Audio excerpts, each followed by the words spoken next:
tên Linh et j'écoute j'écoute le français depuis j'ai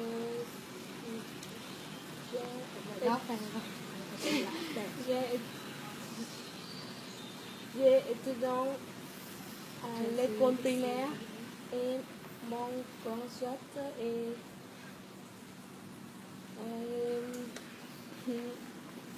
étudiant d'études en France. Alors, oui, je voudrais vous demander certaines questions. Ok, pas de problème. Je vous écoute. Première, j'apprends certaines web sur le curseur et j'ai remarqué il y a très peu de bourses aux licences et pourquoi attributing plus de bourses au master et doctorat qu'aux licences. Oui, bah ça dépend d'une politique de l'État français au niveau de l'enseignement supérieur. C'est-à-dire que le gouvernement privilégie l'accueil d'étudiants étrangers au niveau master et doctorat, en fait, plutôt qu'au niveau licence. Donc c'est une politique, comme ça a été décidé par le gouvernement français. Je pense que la raison, c'est qu'ils souhaitent accueillir des étudiants en fin d'études, en fait. Voilà. Donc en master ou en doctorat. Tout simplement parce que quand on accueille des étudiants en fin d'études, on a plus de chances de savoir qu'ils vont finir leurs études que quand on commence en licence, on peut arrêter, on peut abandonner, on peut changer de filière. Et puis, peut-être que derrière, il y a aussi l'idée de se dire que comme ils approchent de la fin des études, ils sont plus près du marché du travail et donc de l'emploi. Et donc derrière de travailler. Donc soit en France, soit dans un pays francophone ou dans le pays d'origine. Donc c'est pour ça que cette politique du ministère de l'Enseignement supérieur privilégie l'octroi de bourses aux étudiants étrangers au niveau master et doctorat. Voilà. Après, au niveau de la licence, pour les bourses, il faut regarder dans votre pays ce qu'il est possible d'avoir. Et puis peut-être aussi au niveau des écoles ou des universités qui vous intéressent.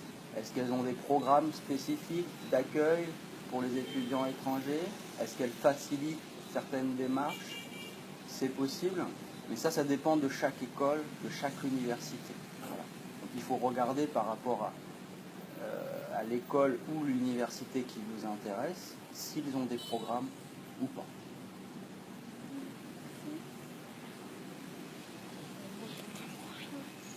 Le niveau du français et des matières naturelles comme maths, physique, pour suivre une formation telle la médecine, le tourisme.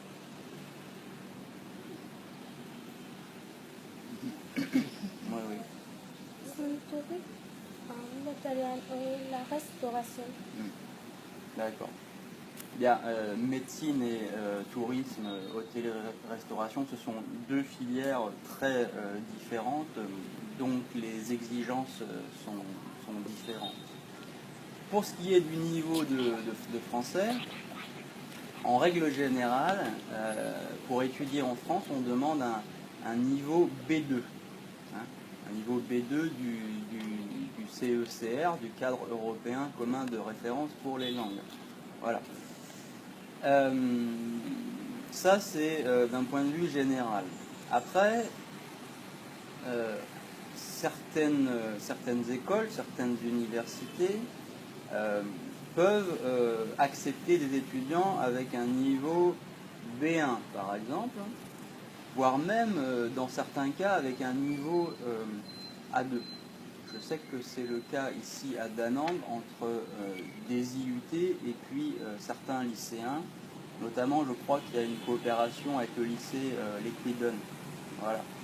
Qui fait que sur dossier scolaire, sur très bon dossier scolaire, avec des très bonnes notes dans le dossier scolaire, il y a un partenariat comme ça et les élèves peuvent partir avec le A2.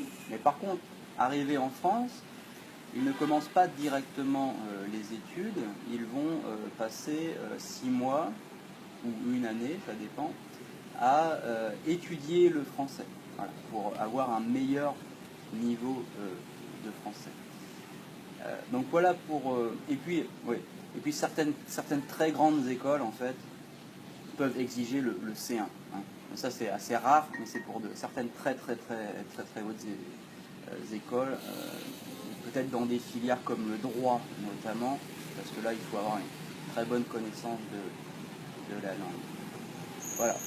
Alors, toujours sur le sujet de la langue, donc il faut un DELF, il faut un niveau B2, donc soit on le certifie en passant un TCF, soit par un DELF, hein, DELF, et vous avez donc, c'est ça là, vous avez donc le DELF junior, la version junior du DELF, qui est donc adapté au public lycéen, d'accord ? Ça veut dire que les thématiques des sujets sont adaptées à votre âge. Voilà. À savoir qu'au Vietnam, pour les élèves des classes bilingues qui vont passer le bac francophone, l'obtention du bac francophone dispense de la passation d'un TCF ou d'un DELF, P2. Donc si vous avez le bac francophone, vous n'avez pas besoin de passer un TCF ou un DELF. Voilà. Ceci étant, pour votre dossier, pour qu'il soit plus facilement accepté par les universités ou dans de futurs dossiers de demande de bourse, je pense que c'est bien si dans le dossier vous pouvez prouver que vous avez un diplôme, donc un DELF B2, je pense que c'est un petit plus dans le dossier. Voilà. Au-delà de ça, même si le bac francophone dispense de la passation d'un DELF, je pense que le DELF aussi c'est bien dans votre apprentissage du français. Hein. C'est des étapes qui valident vos connaissances et je pense que ça peut vous motiver aussi. Voilà. Alors ça c'est pour le niveau de français. Alors après pour les niveaux dans les autres matières, maths, physique, etc. Bon, ben en tourisme, en hôtellerie, en restauration, on ne va pas vous demander forcément d'avoir un très haut niveau en mathématiques, hein, parce que disons que ce n'est pas la spécialité en tourisme, de manière générale. Par contre, évidemment, pour la filière de médecine, là, on va être beaucoup plus exigeant sur les matières scientifiques, donc mathématiques, biologie, sciences de la vie et de la terre, physique, chimie. Là, on va regarder votre dossier scolaire et il faut avoir des excellentes notes dans ces matières. Voilà. Comme partout, hein, c'est pareil au Vietnam, la filière médecine, c'est une filière très exigeante, très sélective. Voilà. Seuls les meilleurs étudiants sont sélectionnés et acceptés pour suivre ces études. Voilà. Donc c'est assez difficile d'être accepté en médecine. C'est plus facile dans le tourisme, l'hôtellerie et la restauration. Voilà. Pour la filière médecine, la France est quand même assez reconnue dans le domaine à l'échelle internationale. Puis avec le Vietnam, il y a beaucoup de coopération dans le domaine médical. Avec les universités vietnamiennes, avec les hôpitaux vietnamiens. Il y a aussi un programme, le programme DFMS, qui est un programme où les médecins peuvent aller pendant 9 mois en France en formation professionnelle directement dans les hôpitaux. Voilà. Donc évidemment, toute la formation est prise en charge, hein, le médecin ne paye rien, et puis il reçoit un salaire tous les mois, un salaire français pour cette formation. Voilà. Donc la filière médecine en France, c'est très bien. Et puis en plus, par rapport au Vietnam, je pense qu'après, si vous voulez travailler au Vietnam en tant que médecin francophone, c'est bien aussi. En termes de carrière professionnelle, aujourd'hui au Vietnam, beaucoup de médecins francophones occupent de très bonnes positions dans le système de santé vietnamien, hein, au ministère, dans les hôpitaux ou même dans les laboratoires pharmaceutiques. Voilà. Le directeur de, je sais pas moi, il y a des hôpitaux privés qui se développent beaucoup au Vietnam actuellement, là, tout ce qui est Vinmec par exemple. Bon, le directeur de l'hôpital Vinmec à Hanoï est francophone, il parle français, il a étudié en France. Le directeur de l'hôpital Vinmec à Phu Quoc, pareil, il est francophone, il a étudié en France. Et beaucoup de directeurs d'hôpitaux publics, Canteux, AUE, etc., sont également francophones, ils ont étudié en France. Et il y a aussi d'autres personnes, des Vietnamiens donc francophones, qui ont étudié en France, qui travaillent pour les grands laboratoires pharmaceutiques français ou suisses, comme Sanofi, par exemple, pour les médicaments, ouais, ou encore pour l'Institut Pasteur. Voilà. Donc c'est une belle filière qui, en termes de coopération franco-vietnamienne, est excellente. Voilà. Après, dans le tourisme, l'hôtellerie et la restauration, bon, bah, la France est très réputée dans le domaine. Bon, déjà, la France est numéro 1 au monde en tourisme, en accueil de touristes étrangers. Hein, voilà. C'est le pays qui accueille le plus de monde. Et donc la filière hôtellerie, restauration, tourisme est très développée. Il y a vraiment des formations d'excellence dans le domaine. Oui.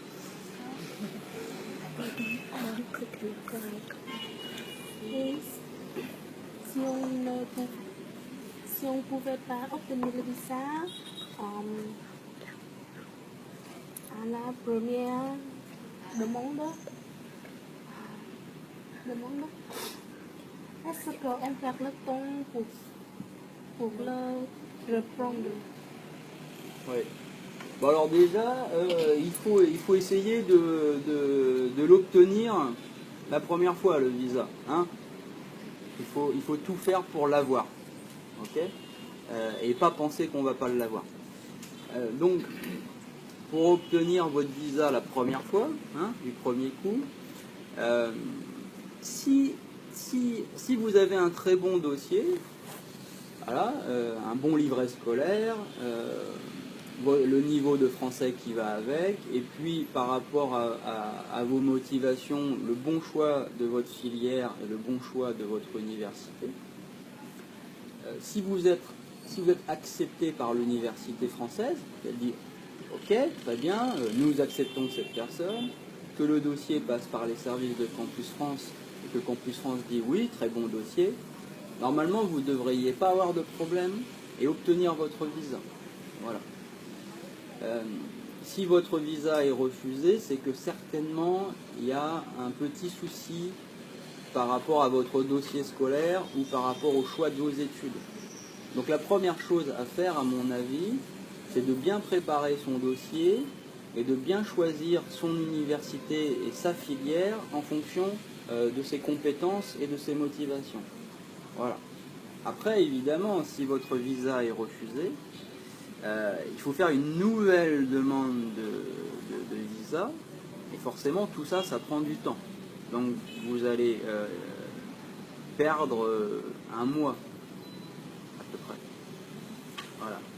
Mais il faut être positif et vous dire que vous allez obtenir votre visa du premier coup.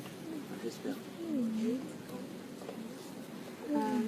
À présent, quelles sont les plus grandes difficultés que les étudiants étrangers en France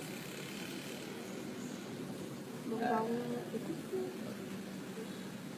Je pense que ça dépend beaucoup des étudiants, hein, parce que tous les étudiants n'ont pas la même personnalité.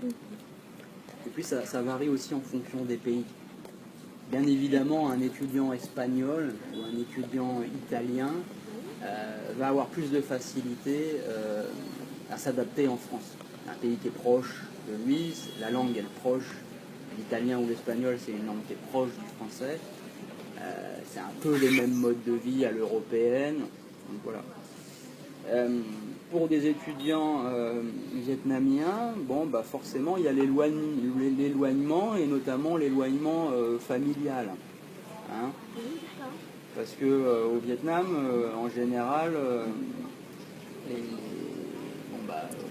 y a un fort attachement à la famille. Hein.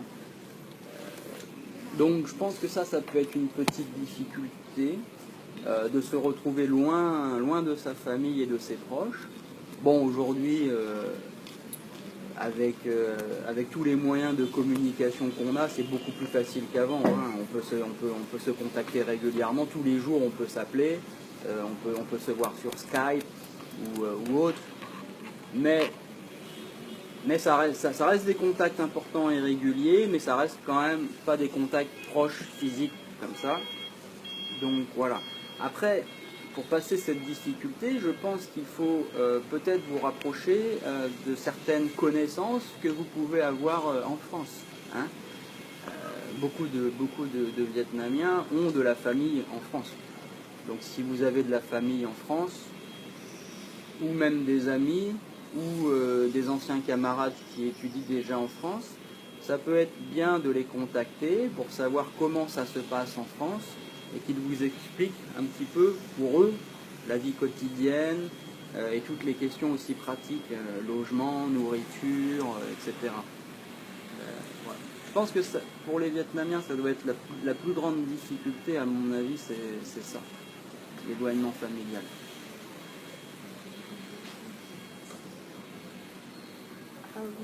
Pouvez-vous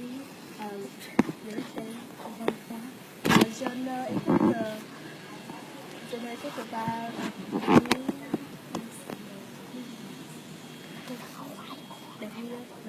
Ah oui, la plus grande difficulté, donc, c'est l'éloignement familial. Ça veut dire être loin de sa famille. Voilà, votre famille est au Vietnam et vous êtes en France. Donc du coup, ça peut, vous pouvez, comment dire, vous sentir un peu triste par moment, en fait. Voilà, d'être loin comme ça de votre famille. Voilà, c'est normal. C'est normal, c'est comme ça. C'est normal, mais c'est pas grave. Je pense que de toute façon, même si vous n'allez pas en France, à un moment donné, même en restant au Vietnam, vous pouvez arriver à être loin de votre famille. Hein. Vous pouvez être amené à déménager plus tard pour le travail, etc. Et à un moment donné, ça fait partie de la vie en fait.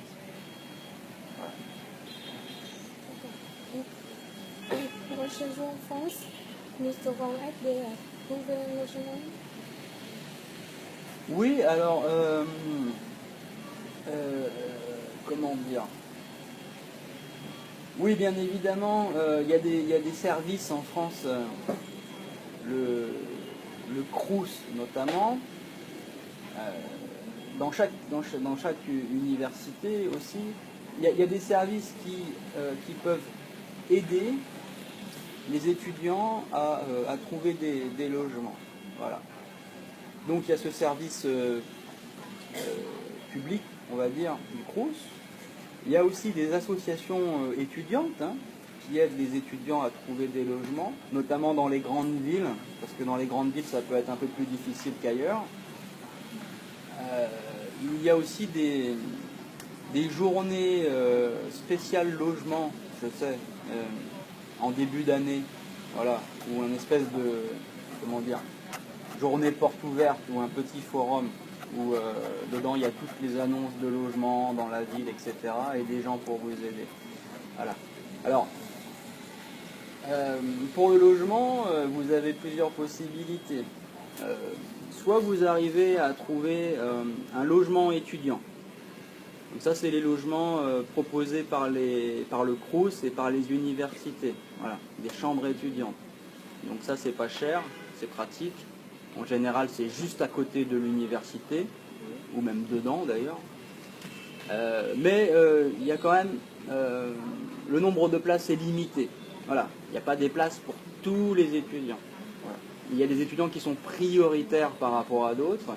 En général, ce sont les étudiants des familles modestes. Voilà. Les étudiants qui ont le moins d'argent ont plus facilement accès aux chambres universitaires parce que c'est pas cher. Voilà. Après, vous avez le système de la colocation. Hein, partager un logement à plusieurs personnes, en groupe. Hein, voilà. Et puis vous pouvez aussi avoir le choix du logement individuel, hein, prendre votre propre appartement, hein, ou studio, hein, qui est un petit appartement. Voilà. Il y a aussi un système qui se développe, c'est le logement chez l'habitant, et notamment chez les personnes âgées, en fait. Voilà. Et ça peut même être gratuit. C'est-à-dire que la personne âgée peut avoir besoin d'aide pour faire ses courses, pour faire un peu de vaisselle, pour faire un peu le ménage, par exemple. Donc la personne âgée accueille un étudiant chez elle, hein, en lui proposant une chambre. L'étudiant vient, il ne paye pas de loyer, très peu. En contrepartie, il aide un petit peu pour les courses, le ménage, la personne âgée. Voilà. Et pour vous aider dans vos recherches de logement, je pense que le plus efficace, à mon avis, c'est de contacter le réseau des Vietnamiens en France. Voilà. Vous avez beaucoup de Vietnamiens qui étudient en France, déjà. Il doit y avoir 6 ou 7 000 Vietnamiens qui étudient en France. Donc il y a un très grand réseau d'étudiants vietnamiens en France. Et puis il y a des associations d'étudiants vietnamiens. Hein. Tout simplement l'Union des étudiants vietnamiens en France. Ouais. Je pense qu'il faut les contacter, eux. Eux vont vous aider en fait. Oui.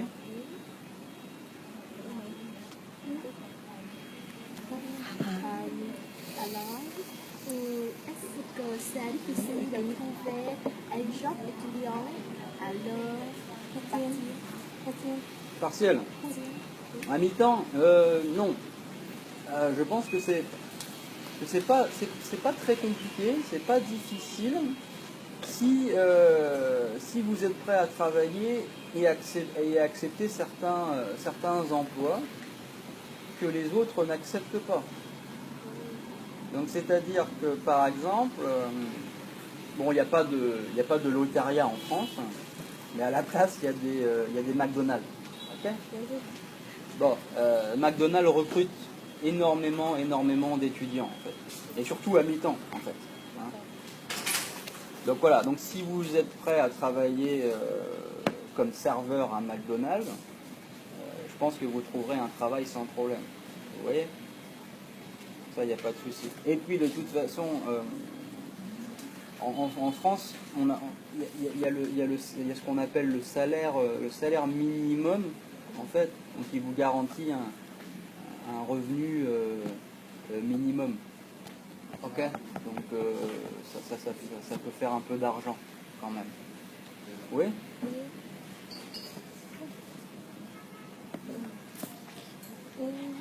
Dernière. Oui. D'après vous, est-ce que vous pouvez me dire quels sont les points faibles des étudiants vietnamiens quand ils font leur études universitaires en France? Aucun. Il n'y a aucun point faible. Aucun? Non, je ne sais pas. Nam, Je n'ai pas entendu la question. quels sont les points faibles des étudiants vietnamiens en France?